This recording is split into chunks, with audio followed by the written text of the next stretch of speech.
नमस्कार, मेरा नाम है गायत्री और आप देख रहे हैं श्रेष्ठ भारत।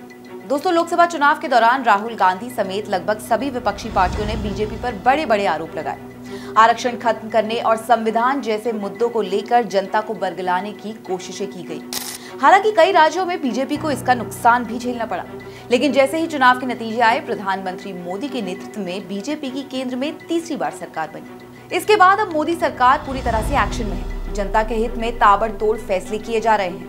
वहीं जिन मुद्दों को लेकर विपक्ष बीजेपी और पीएम मोदी पर आरोप मढ़ रहे थे, और अब भी यानी कि चुनाव के बाद भी पीएम मोदी पर सवाल उठाने की जुगत लगाई जा रही है, इसे देखकर ऐसा लगता है कि अब वो मुद्दे पीएम मोदी ने राहुल गांधी के हाथ से छीन लिए हैं। दरअसल राहुल गांधी ने कहा था कि अगर बीजेपी की सरकार बनी तो संविधान बदल देगी, बीजेपी आरक्षण खत्म कर देगी।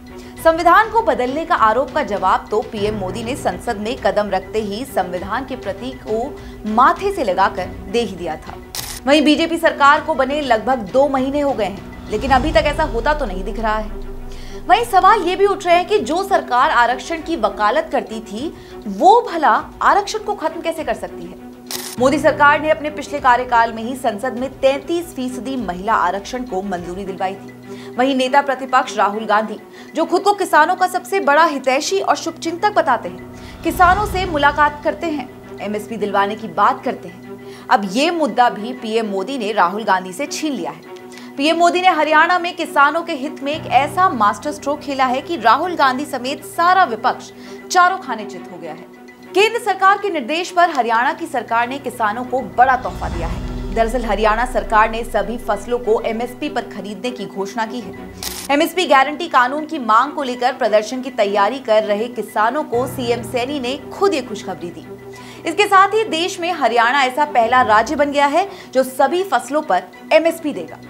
राज्य सरकार किसानों की हर फसल को अब एमएसपी पर खरीदेगी। राज्य के किसान चाहे कोई भी फसल उगाएं, उन्हें एमएसपी का रेट ही मिलेगा। राज्य में 24 फसलों पर एमएसपी की कीमत मिलेगी। राज्य सरकार की ओर से ये फैसला ऐसे वक्त में लिया गया है कि किसान एमएसपी पर कानून बनाने की मांग को लेकर अभी इस समय अड़े हुए थे। इसके लिए पहले देश में बड़े स्तर पर किसानों का प्रदर्शन भी देखने को मिल चुका है। अब हरियाणा सरकार ने हर फसल की खरीदी एमएसपी के जरिए करने का फैसला कर किसानों को ये बड़ी राहत दी है। सुनिए क्या कह रहे हैं हरियाणा के मुख्यमंत्री। पिछले 10 वर्षों में हमारी सरकार ने किसानों की 14 अन्य फसलें भी एमएसपी पर खरीदने का काम किया था, और आज 9 फसलें और बकाया हैं। हरियाणा प्रदेश की जितनी भी फसलें हैं, सारी की सारी एमएसपी पर खरीदने का काम ये हमारी सरकार करेगी। आज मैं इसकी घोषणा करता हूं। मुख्यमंत्री ने विपक्षी कांग्रेस पार्टी पर भी हमला बोला। सीएम नायब सैनी ने कहा कि कांग्रेस का झूठ और एमएसपी के लिए उसकी बहकावे वाली राजनीति किसान भाइयों के सामने है। देश में जहां भी कांग्रेस की सरकार, वहां सिर्फ कुछ ही फसलें एमएसपी पर खरीदी जाती हैं, जिनका पैसा एफसीआई के जरिए केंद्र सरकार भुगतान करती है। हमारे हरियाणा के किसान अब कांग्रेस के इस झूठ और बहकावे की राजनीति में नहीं आने वाले हैं। हरियाणा सरकार की ओर से ये फैसला तब लिया गया है जब अगले कुछ महीनों में राज्य में विधानसभा चुनाव होने हैं। इसलिए सरकार के इस फैसले को बड़ा चुनावी दांव भी माना जा रहा है। चुनाव को लेकर बीजेपी पूरी तरह से एक्टिव भी हो गई है। हालांकि विरोधी पार्टियां इसे चुनावी वादा बता रही हैं। खैर, एक और मुद्दा भी है जाति जनगणना का, जिसे लेकर राहुल गांधी मोदी सरकार पर हावी होने की कोशिश में है और संसद में खूब हो हल्ला कर चुके हैं। लेकिन इस मुद्दे को लेकर भी राहुल गांधी पिछड़े ही दिख रहे हैं, क्योंकि राहुल ने जाति जनगणना के मुद्दे को उठाया तो लोग उनसे ही उनकी जाति पूछने लगे। वहीं जाति जनगणना की वकालत करने वाले राहुल लोगों को खुद की जाति नहीं बता पाए। इतना ही नहीं, लोगों ने राहुल गांधी को कर्नाटक में कांग्रेस की सिद्धारमैया सरकार के वक्त कराई गई जाति जनगणना के आंकड़े सार्वजनिक न करने को लेकर भी जमकर घेरा।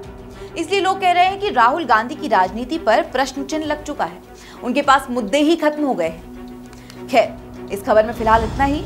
आपका क्या कहना है इस खबर के बारे में, हमें कमेंट करके जरूर बताएं और इस खबर को शेयर करना बिल्कुल ना भूलें। नमस्कार।